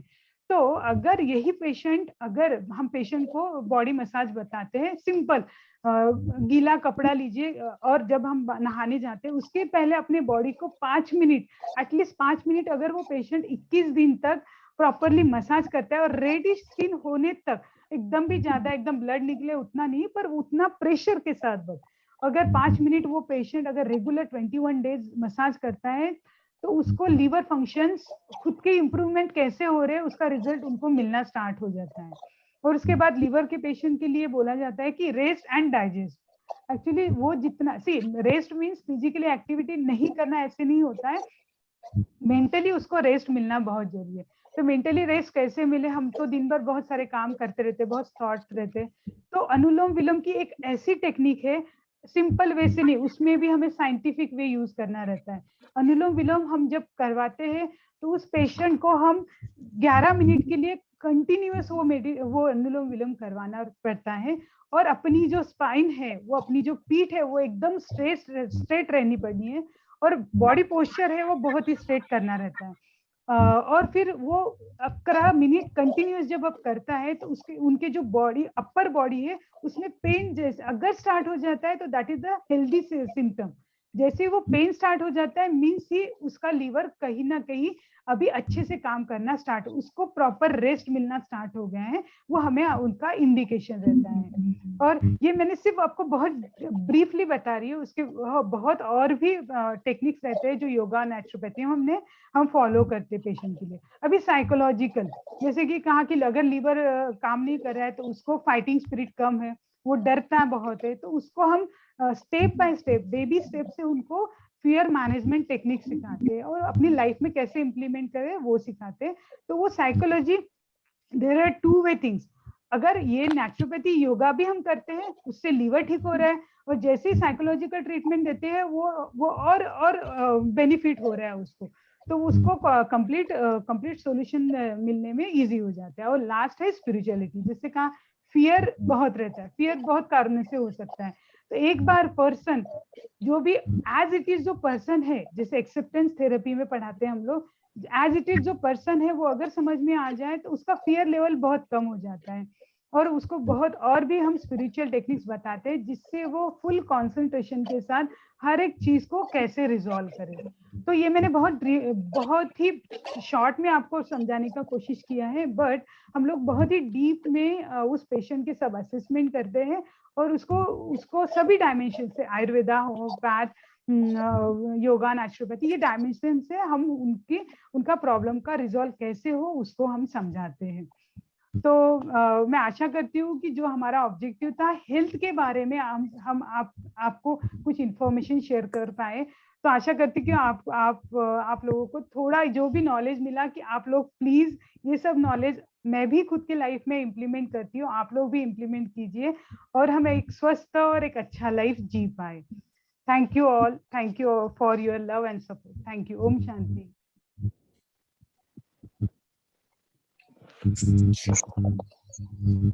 बहुत बहुत धन्यवाद चित्रा जी, थैंक यू, बहुत अच्छे से ब्रीफ किया आपने। Thank you ma'am, thank you. Thank you so much, Chitra ji and Sir Charmode sir. And it is very, very informative and very, very knowledge gaining session. And thank you so much for whole team. Thank you. मेरा एक question है जी चित्रा जी से। जी। एक special child है, special child के लिए बहुत energy लगती है, बिल्कुल। स्पेशल चाइल्ड कुछ सुनना नहीं चाहता, कुछ भी नहीं करना चाहता, क्या उसके लिए हम कुछ प्रयास? बिल्कुल मैम, बिल्कुल मैम, जैसे मैंने बोला ना कि सब चीजें कनेक्टेड है, सब डॉट कनेक्टेड है। तो सबसे बड़ा तो कैसे होता है, यहाँ पे स्पिरिचुअलिटी बहुत मैटर करती है। नेचर ने सभी चीजें दी है, उसके पीछे कुछ रीजंस रहते हैं, कुछ अपने कंट्रोल में रहता है, कुछ उनके कंट्रोल में रहता है। जो स्पेशल चाइल्ड के साथ हम जब ट्रीट करते हैं तो स्पेशल चाइल्ड को तो हम कुछ ट्रीटमेंट्स या फिर चीजें देती है उसकी क्वालिटी लाइफ बढ़ाने के लिए, बट सबसे ज्यादा रहता है हमारा फोकस फैमिली काउंसलिंग पे मैम, और उसमें भी स्पिरिचुअल काउंसलिंग पे। क्योंकि कैसे होता है, मैंने भी मेरे फैमिली में बहुत सारे मेंटल इश्यूज जो है फैमिली मेंबर्स को, कुछ चीजें ऐसे रहती है कि फर्स्ट हमें we have to accept what is happening with us. जैसे हम खुद पे हम काम करते हैं, वो तो बेचारा वो कंट्रोल के बाहर है, हम उनको नहीं कंट्रोल कर पाते, तो फिर कंट्रोल करने का एरिया कौन सा रहता है, तो हम खुद।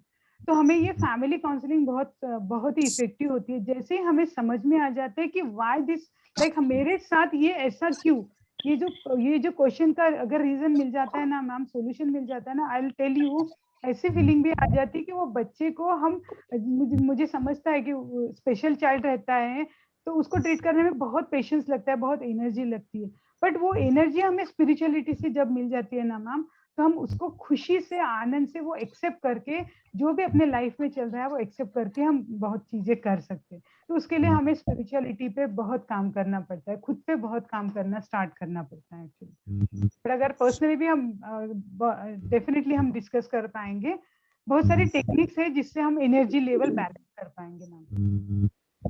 Thank you, thank you. Yes ma'am. Nice session. मुझे लगता है Yes, ma'am. मुझे ऐसे लगता है कि even crystal therapy also work here, yes yes है ना? यानी आप, हाँ, आप वो भी एक अगर इंक्लूड कर सकते हैं तो, है ना, वो भी अच्छा है। Yes ma'am, yes alternative therapies में हमने, क्योंकि बहुत सारे, सच बोल रही हूँ, नेचर ने हमें इतने सारे थेरेपीज दिए ना मैम, एग्जैक्टली। तो वो सब हम इंक्लूड करेंगे। हमारा टारगेट वही रहता है कि हम पेशेंट को अवेयर करें, और कैसे रहता है ना, जैसे हर पर्सन अलग है ना मैम, तो हर एक पर्सन को एक अलग थेरेपी की जरूरत है, वो उसने ही फाइंड आउट करना है। हम तो ऑप्शंस देंगे, वो उसको ही इम्प्लीमेंट करके उसको ही फाइंड आउट करना है कि this therapy is working for me. तो ये कंसेप्ट हम रखते हैं यहाँ पे। अभी जैसे मैं एक रेकी टीचर हूँ, बहुत अलग अलग केसेस हमारे पास आते हैं, तो कुछ चीजों के लिए मैं आपका यानी ये जो है वो सजेस्ट कर सकती हूँ थेरेपी, है ना? तो फिर उसके लिए क्या चार्जेस और क्या है, यानी कैसे? वो सब चीजें, हाँ वो सब चीजें एक्चुअली मैंने जैसे कहा है, मैं यहाँ पे बैंगलोर में काम करती थी और पुणे में भी करती थी, उसके अलग चार्जेस और सब चीजें हैं। पर अपनी टीम के लिए और अपने नागपुर रीजन के लिए, ये सब के लिए हम एक बार काका से बात कर लेंगे मैम, और फिर वैसे हम आपको इन्फॉर्म करते हैं। हाँ प्लीज, क्योंकि मैक्सिमम लोगों को इसका बेनिफिट मिले, है ना? और वो भी उस हमारे इस फैमिली में इंक्लूड हो जाए। Right ma'am, right. पक्का हम लोग शेयर करते हैं वो सब इंफॉर्मेशन, क्योंकि अभी पैंडेमिक के कारण थोड़ा सा हमने मेरा जॉब भी चल रहा है, और ये पैंडेमिक के कारण थोड़े एक्टिविटी हमने स्टॉप कर दिए थे, पर डेफिनेटली हम अभी स्टार्ट करेंगे फिर से। मैं अलवर में रहती हूँ, मेरे पास ऑलरेडी 5-6 पेशेंट है। अच्छा अच्छा। हाँ, वर्तमान समय में ट्रीट कर रही हूँ। लेकिन जैसे आपने मुझे अच्छा लगा, आपकी टीम बहुत अच्छा काम कर रही है। मैं भी चाहूंगी आपकी टीम से थोड़ा सा सहयोग लेना चाहूंगी। बिल्कुल मैम, और मैंने ये भी ऑब्जर्व किया, अपनी ये अभी जो टीम बनी है उसमें सच में बहुत ही अच्छे अच्छे बैकग्राउंड के लोग हैं। जैसे आपने बोला कि आप लोग भी रेकी का सेशन रेकी करते हो, पेशेंट्स हैंडल करते हो, तो मैं आप सभी को एक रिक्वेस्ट करना चाहूंगी कि प्लीज अप्रोच कीजिए, और आपके भी सेशंस रखते हैं, आपका भी नॉलेज जितना हमें मिलेगा हम उतने ही ग्रोथ कर पाएंगे। तो you people are always requested, please join कीजिए हमसे। यस, थैंक यू, बहुत अच्छा लगा। डेफिनेटली, हाँ, बहुत अच्छा, मतलब नॉलेज गेन किया, और अच्छा लगा कि नहीं, चलो हम जिस फील्ड में हैं उस फील्ड में और भी आगे आपसे बहुत पूरा सहयोग लेंगे। बहुत बहुत धन्यवाद। Yes ma'am, thank you. आपने स्क्रीन शेयर करके ये सेशन इम्प्रेसिव बनती। Thank you ma'am. That is, हाँ, ये दैट इज टेक्निकली ये पार्ट जो होता है ना, तो ये बहुत इम्पोर्टेंट होता है to explain on this things. That means you taught us today that whole dimensions in our life, that we are socially, physically, mentally, that regarding to all dimensions, we live that happily. So that is very important thing, to live happily. That is most important. Keep smile always on your face. Yeah. True, very true. Thank you. आणि फार कमी वेळात चित्रजींनी खूप छान हे केलं, explain केलं, means every aspect. So really big congratulations to you. Thank you so much. Nice team work. काका तो हमें पता ही है बहुत सोशल है, और सोशल वर्क की ऑर्गेनाइजेशन जो है आपकी, तो हम भी चाहते हैं कि उसमें जुड़े और कुछ सेवा दे सके. बिल्कुल ma'am, thank you so much for this words. बिल्कुल मैम, बिल्कुल. अभी हमारी फैमिली बन गई है, तो इसीलिए बिल्कुल सबका सहयोग के साथ हम अपनी लाइफ भी हेल्दीली जिए, हैप्पीली जिए, और बाकी सबको भी जितना पॉसिबल हो सके सपोर्ट करें. ये हमें स्पिरिचुअलिटी सिखाती है. यस काका, अभी हम लोग एनर्जी बॉल करते हैं. काठमांडू मैडम कहाँ से बोल रहे थे? सॉरी, काठमांडू मैडम कहाँ से बोल रहे थे? मैं तो घर से बोल रही हूँ सर. नहीं नहीं, घर से बोले तो नागपूर, काका महाराष्ट्र, तुम्ही म्यूट आहात. नागपूर नागपूर नागपुर, हाँ ठीक है, ठीक है. चित्राताई, मैं डॉक्टर बांडीबुचे बोल रहा हूँ नागपुर से. हाँ बोलिए सर. हाँ, अभी अपने ग्रुप में जो है थोड़ा सा अपन कहाँ से बोल रहे हैं ये भी थोड़ा सा मालूम पड़ेगा. हो हो. तो हाँ, अपन जब भी बोलते हैं ना तो यहाँ से स्टार्ट करना चाहिए कि मेरा नाम ये है, मैं यहाँ से बोल रहा हूँ. तो हमको अच्छा लगता है कि ये ऑनलाइन से पूरे महाराष्ट्र में हम चित्राताई से जुड़े हुए हैं, नरेश दादा से जुड़े हुए हैं. Yes yes. तो मैंने जैसे लास्ट टाइम भी हाँ, बताया पहले कि नाम और अपन मैं कहाँ से बोल रहे हैं. मेरा नाम चित्रा कडू है. वो शेयर की थी इन्फॉर्मेशन, और मैं यहाँ पे बैंगलोर से बात कर रही हूँ. बैंगलोर में एक अच्छा, अभी रिसर्च. बैंगलोर से, हम सोच रहे थे पुणे से आप. जी नहीं नहीं, मैं नागपुर से बिलोंग करती हूँ. फिर मैंने जॉब के लिए रिसर्च फील्ड में मुझे काम करना था, इसलिए मैं पुणे गई. वहाँ पे 8 से 10 साल मैंने वहाँ पे रिसर्च फील्ड में काम किया, और फिर मैं अभी 3 से 4 साल से मैं बैंगलोर में हूँ. वाह, very good, very good. Thank you. हाँ, लेकिन शुरू में आपने बताया, उसके ऊपर से हमको लग रहा था कि आपका होलिस्टिक अप्रोच जो है ये पुणे में है. हाँ, वहाँ से स्टार्ट किया था, राइट राइट. हाँ. अरे अभी यहाँ पे बैंगलोर में हूँ. वही. Thank you. अच्छा, तो हम ये बोल रहे थे चित्रा दीदी कि आपका बहुत ही मल्टी डायमेंशनल काम है, जैसे हमारे नरेश दादा ने बोला है. जी तो आपकी इसमें सभी पैथी के लोग भी जुड़े हुए हैं. जी हाँ जी हाँ. और उसमें एलोपैथी के डॉक्टर नहीं है. एलोपैथी के क्या बोलते हैं, डॉक्टर टीम में नहीं है, पर उनका गाइडेंस भी हम लेते हैं. हाँ, राइट. कहीं हाँ, ये कहीं. मैं इसलिए बोल रहा था कि मैं एलोपैथी का हूँ और जी मेरा सर्जरी डिपार्टमेंट है. जी जी जी. हाँ, तो अच्छा. यानी हाँ, अगर जरूरत पड़ी तो अपन एसओएस नहीं बोलते क्या, व्हेनेवर हाँ यू बिल्कुल. नीड. नीड. हाँ, तो जरूरत पड़ी तो आप कॉल कर सकते हैं. बिल्कुल हाँ. सर. और थैंक यू, आपने लाइक हमें सपोर्ट करने का सोचा, उसके लिए डेफिनेटली सर. हम लोग टीम में और ये भी जरूरत, हाँ, हरिओम, ये भी जरूरी है कि बहुत कम मेरी जरूरत पड़ने को ना किसी को भी. नहीं सर, हर पैथी का एक इम्पोर्टेंस है. मैं नहीं हम तो नहीं नहीं यही. नहीं, आपने इसलिए बोलना है कि हमको बीमार नहीं होने का है. जी ये जी. हम ऐसे रहेंगे कि हमको कभी बीमार होने का नहीं है, और गोली को मारो गोली. Yes yes. या वो भी है. यस. हाँ काका. हाँ, बिना गोली से हम कैसा ट्रीट कर सकते हैं नेचुरली, राइट. ये हमको हमका चित्रा दीदी, नरेश दादा हमको सिखाते हैं यहाँ पे. Thank you sir. अच्छा, और बहुत अच्छा सेशन लेने. बहुत दिन से हमारा, आपका सिर्फ हम आवाज सुनते थे, लेकिन बहुत दिन से हमारी इच्छा थी कि चित्रा दीदी हमको देखने के लिए मिले. तो इसलिए काका ने कंपलसरी कर दिया. तो हाँ, नरेश दादा ने हमारे से मिलवा लिया. जैसा अपन बोलते नहीं कि आत्मा का परमात्मा से मिलन होना चाहिए, इसकी राह देखते रहते, तो इसी प्रकार से हमको अच्छा लगा जरा आज. So thank you so much. Yes काका. ठीक है, धन्यवाद. बहुत ही आपका एजुकेशन भी बहुत है, और इतने इससे आप एजुकेशन में आगे बढ़े हुए हैं. सभी प्रकार की डिग्रियां लेना, उसमें मास्टरी करना, बहुत अच्छा है. तो अभी मेरा तो एज अभी 67 है, लेकिन मेरे को अभी भी जागृति है कि मैंने एडिशनल बीए संस्कृत एग्जाम दिया. अच्छा. तो थोड़ा अच्छा लगता है कि अपन नॉलेज बढ़ाते रहना चाहिए. जी हाँ, हमेशा, क्योंकि नॉलेज इज एवरीथिंग एक्चुअली. हाँ काका. और हमको मालूम नहीं था कि आपका ये यानी कितने महीने से क्लास चालू है नहीं. सॉरी, आपकी आवाज नहीं आई. 2 महीने से क्लास चालू है नरेश काका का. हाँ, नरेश काका से मैं 2004 से जुड़ी हुई हूँ. नहीं, वो नहीं, अभी ये जो क्लास चालू है अपना रेकी का सेशन.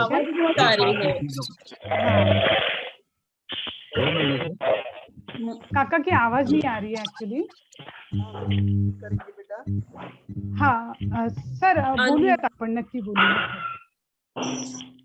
म्यूट करावं लागेल, एकच मिनिट.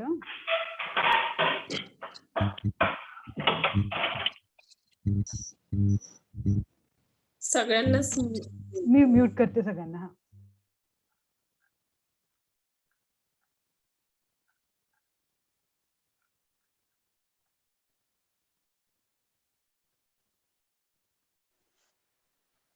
आपला क्लास 2 महिन्यापासून सुरू आहे ना. नाही, आमचा क्लास आहे ना 25 जुलै पासून सुरू आहे. 25 अच्छा जुलै अच्छा बरं. आम्हाला थोडस उशिरा मॅच झाला, पण चांगला दररोज छान आहे. म्हणजे 5 ते 6 इतके लोक, 50 लोक जवळजवळ जुळतात, म्हणजे खूप छान गोष्ट आहे. येस म्हणजे त्याच्यावरून तुमचं जे काय म्हणतात त्याला, आध्यात्मिक पॉवर किती आहे ते लक्षात येतं. हो बरोबर. Thank you sir, thank you. बिलकुल बिलकुल. समय बहुत हो रहा है. यस. दोनों हाथ, ठीक. दोनों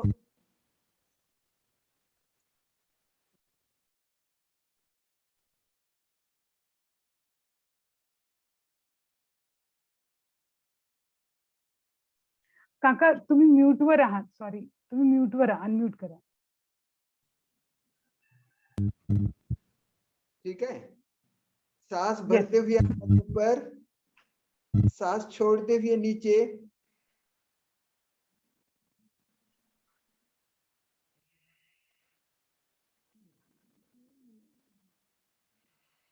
जिह्वा को ऊपर चिपका के रखना.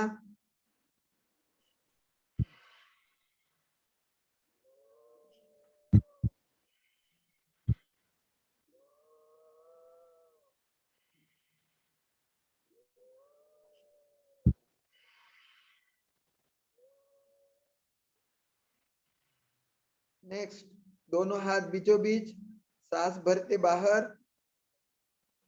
सांस छोड़ते अंदर.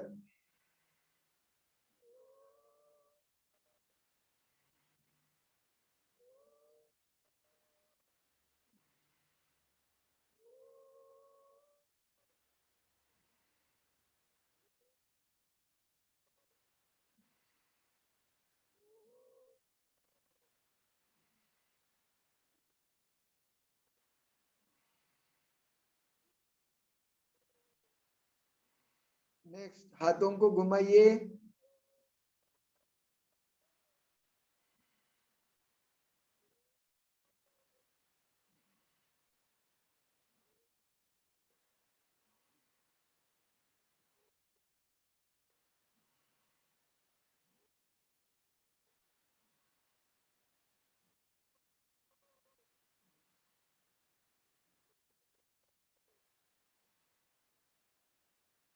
विरुद्ध दिशा में.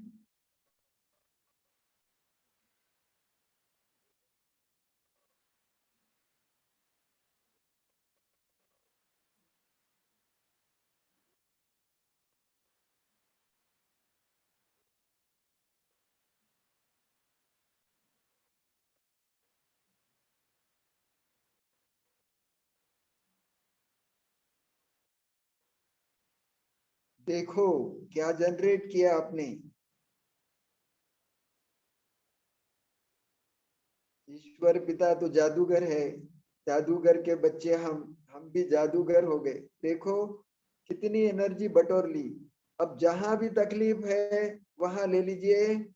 पाटिल ताई सर के ऊपर, जिनको जिनको हार्ट की तकलीफ है, चोकुरे चोकुरे चोकुरे हार्ट के ऊपर रखे. सेहकी सेहकी सेहकी, झोनर झोनर झोनर, चोकुरे चोकुरे चोकुरे. सीने के ऊपर कंसंट्रेट करें. मेरा हृदय तथा दोनों लंग्स सुचारू रूप से काम कर रहे. मैं पूर्णतः हेल्दी हो गया हूं.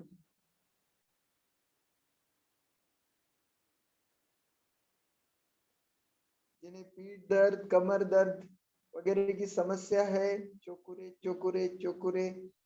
Fire dragon fire dragon fire dragon. चोकुरे चोकुरे चोकुरे महसूस करें.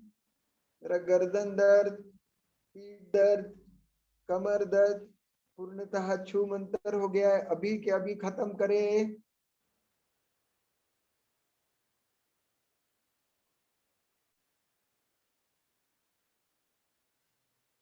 चोकुरे चोकुरे चोकुरे. Release release release release release release. अपने अंदर कहीं भी अनवांटेड ऊर्जा है, कहीं भी गांठ है, कहीं अनवांटेड पेशी है, सब के सब बाहर निकल गए हैं. ऐसा अनुभव करें. मैं पूर्णतः स्वस्थ चुस्त तंदुरुस्त हो गया हूँ। चोकुरे चोकुरे चोकुरे, मारा मारा मारा, चोकुरे चोकुरे चोकुरे। अनुभव करे ईश्वर पिता सुख का सागर, सुख के सागर के हम बच्चे सुखदेव है। सभी प्रकार के सुख के साधन मेरे दरवाजे के सामने हाथ जोड़ के खड़े हैं। I am happiest person.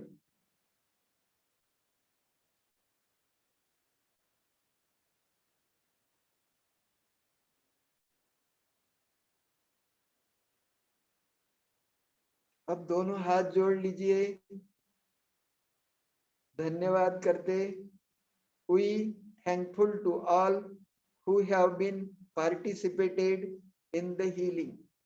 Those who want to stay, they can stay with much love and light. Those who want to live, they can live with much love and light. Thank you all. ईश्वर पिता की असीम कृपा प्रसाद से आज का session बहुत अच्छा रहा। ईश्वर पिता ने हम बच्चों को बहुत शक्ति से नवाजा। चित्रा दीदी ने बहुत अच्छी तरह से हेल्थ के सभी डायमेंशन आपको समझाए। ईश्वर पिता का लाख लाख धन्यवाद है। चित्रा दीदी का भी लाख लाख धन्यवाद है कि उन्होंने बहुत अच्छी तरह से इलैबोरेट करके हमको बताया। तो आशा करता हूं कि आप सभी मेंटली, इमोशनली एंड स्पिरिचुअली बन जाए। आपका संसार फले फूले, आपकी जिंदगी में आप हर घड़ी तरक्की करते रहे। यही ईश्वर करते हैं। और फिर से दीदी का धन्यवाद करते हैं। ईश्वर उनको लंबी उम्र दे, उनको कार्य में सक्सेस मिलती रहे, यही ईश्वर से प्रार्थना। धन्यवाद। थैंक यू दीदी। थैंक यू काका, थैंक यू, बहुत बहुत thanks doctor Chitra. Thank you ताई, थैंक यू। और चित्रा दीदी ने आज बहुत ही अच्छी बात बताई है कि क्या करना है अपने को, मीन्स अपने अंदर झांको, है ना। तो अपने अंदर हम लोग झांकेंगे, अपने को चेक करते रहेंगे, अपने खुशी के पैरामीटर को चेक करते रहेंगे, तो हम हमेशा हैप्पी ही रहेंगे, है ना। Yes madam, yes. अपने अंदर ही झांकना पड़ेगा। मेरे घर को आग लगी है और मैं बाहर जाता हूँ, तो घर में आग लगी है, मेरे को अपने पास आना पड़ेगा। हाँ, तो बस आज यही दिन भर मीन्स अपना होमवर्क करना है कि मेरा खुशी पैरामीटर कितना है, चेक करते रहना है। Yes yes, correct ma'am, correct. Thank you all. Yes yes ताई, यस।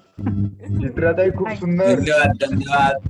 थैंक यू, बहुत आनंद आया, बहुत थैंक यू सर।